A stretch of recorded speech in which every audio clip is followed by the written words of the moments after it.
Hello बच्चों, मेरे class में आप सभी का हार्दिक स्वागत है। आज का वीडियो उन बच्चों के लिए है जो वेस्ट बंगाल काउंसिल के अंतर्गत क्लास 11 में न्यू सिलेबस के अंतर्गत फर्स्ट लैंग्वेज हिंदी को पढ़ते हैं। क्लास 11 में जो बच्चे पढ़ते हैं उनको क्लास 11 का फाइनल एग्जाम 100 मार्क्स का देना होगा। उनके सिलेबस को दो भागों में बांटा गया है, सेमेस्टर 1 और सेमेस्टर 2।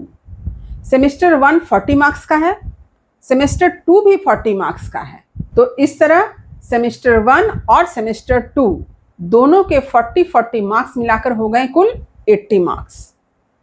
क्लास 11 के बच्चों को फाइनल एग्जाम कितने मार्क्स का देना है? 100 मार्क्स का। लेकिन सेमेस्टर 1 और सेमेस्टर 2 को मिलाकर कितना मार्क्स हुआ? 80 मार्क्स हुआ। यानी कुल मार्क्स बच रहे हैं 20 मार्क्स। तो ये 20 मार्क्स का उनका प्रोजेक्ट है जो उन्हें सब्जेक्ट टीचर की सहायता से स्कूल में ही तैयार करना होता है। आज मैं आप लोगों के समक्ष सेमेस्टर 2 के सिलेबस की चर्चा कर रही हूँ। यद्यपि आपके पाठ्य पुस्तक में भी इसका उल्लेख किया गया है, फिर भी बहुत सारे बच्चे जो हैं कुछ उलझन में पड़ जाते हैं। यह समझ में नहीं आता है कि प्रश्न पत्र कितने मार्क्स के पूछे जाएंगे। तो आज का यह वीडियो उन्हीं बच्चों के लिए है। तो मैं यह कोशिश करूँगी कि मैं सरलतापूर्वक हर बात को समझाऊँ ताकि बच्चे इस उलझन से बाहर निकल सकें।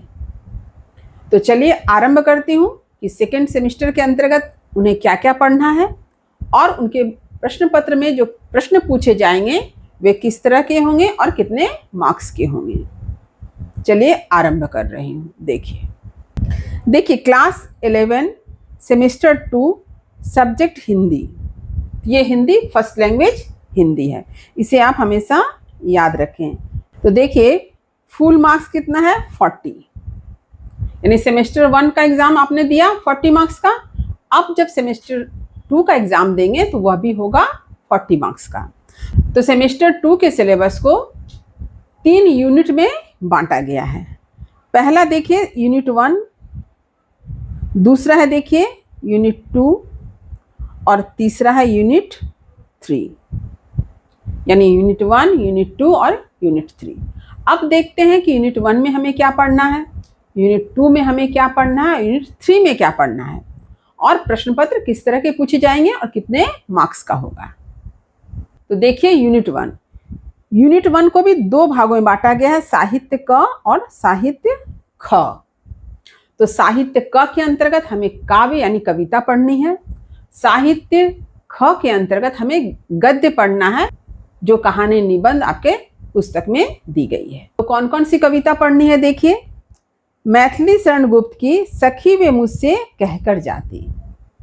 फिर पढ़ना है आपको सूर्यकांत त्रिपाठी निराला जी की राजे ने अपनी रखवाली की, केदारनाथ अग्रवाल जी की बसंती हवा। चौथी कविता जो है वह दुष्यंत कुमार त्यागी जी की कहाँ तो तय था। तो यूनिट 1 के अंतर्गत आपको गद्य भी पढ़ना है यानी कहानी निबंध। तो कौन कौन सी कहानी आप पढ़ेंगे इसे भी देख लेते हैं। देखिए हजारी प्रसाद द्विवेदी जी का कुटज निबंध है, भीष्म साहनी जी की कहानी है भाग्य रेखा और हरिशंकर परसाई जी की कहानी है भेड़े और भेड़िए। अब यहाँ पर चलिए प्रश्न देखते हैं कि प्रश्न पत्र किस तरह का पूछा जाएगा। देखिए तो अब चलिए देखते हैं कि सेकेंड यूनिट के अंतर्गत कविता और कहानी से कितने मार्क्स के प्रश्न पूछे जाएंगे। देखिए यहाँ पर देखिए 4 प्रश्न पूछे जाएंगे 2 मार्क्स करके, तो कुल हो गए 8 मार्क्स। 2 प्रश्न पूछे जाएंगे 3 मार्क्स करके, हो गए 6 मार्क्स। और 2 प्रश्न पूछे जाएंगे 5 मार्क्स करके जो होगा 10 मार्क्स का।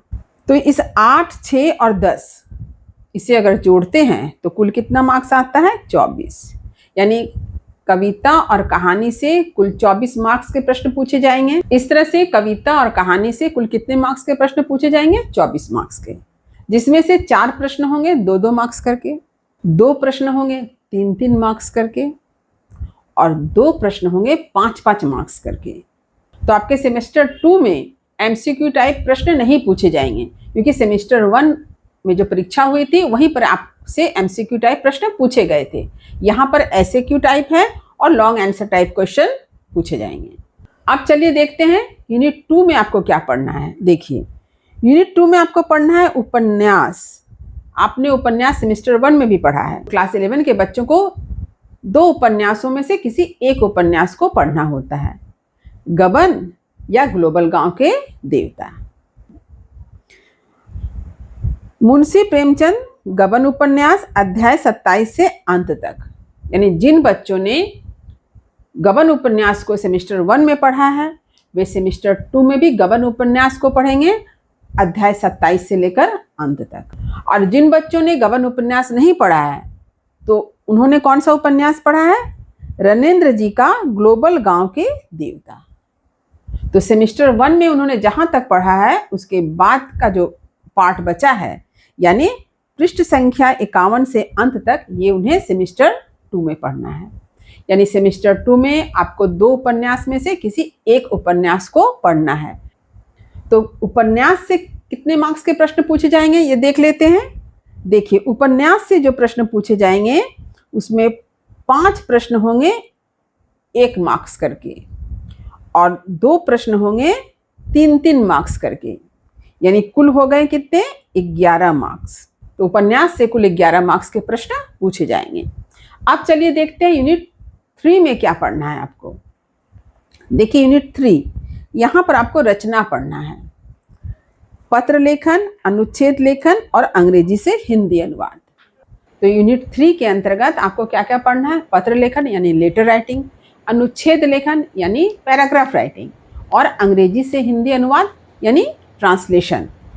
तो पत्र लेखन, अनुच्छेद लेखन इसके बारे में आप जानते ही हैं, लेटर राइटिंग आप लोगों ने किया ही है, पैराग्राफ राइटिंग भी लिखा है, निबंध भी आपने पढ़ा है, यहाँ पर तो पैराग्राफ कहा जा रहा है, तो ये आपके लिए और भी आसान हो जाएगा। और अंग्रेजी से हिंदी अनुवाद जो है आपने क्लास 10 के सिलेबस में भी पढ़ा है। तो यहाँ पर जो प्रश्न पूछे जाएंगे उनमें से किसी एक का उत्तर लिखना है आपको और जो होगा 5 मार्क्स का। तो यहाँ पर जो है किसी एक प्रश्न का उत्तर देना होगा और यह प्रश्न होगा 5 मार्क्स का, यानी पत्र लेखन, अनुच्छेद लेखन और अंग्रेजी से हिंदी अनुवाद में से किसी एक प्रश्न का उत्तर देना है।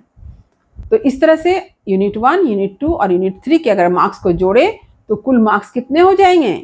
40 मार्क्स हो जाएंगे। यानी सेमेस्टर 2 जो है आपके कितने मार्क्स का हुआ? 40 मार्क्स का। तो उम्मीद करती हूँ कि सेकेंड सेमेस्टर का सिलेबस और कितने मार्क्स के प्रश्न पूछे जाएंगे परीक्षा में ये आपने अच्छी तरह से समझ लिया होगा। यदि कहीं कुछ समझने में दिक्कत हुई हो तो कमेंट अवश्य करें, वीडियो को लाइक करें, सभी पढ़ने वाले विद्यार्थियों में शेयर करना ना भूलें और जो बच्चे मेरे चैनल पर नए हैं वे चैनल को सब्सक्राइब जरूर कर लें ताकि हर नए वीडियो का नोटिफिकेशन उन्हें समय समय पर मिल सके। तब तक पढ़ते रहिए, जीवन में आगे बढ़ते रहिए। मेरी शुभकामनाएं आप सभी बच्चों के साथ है। धन्यवाद।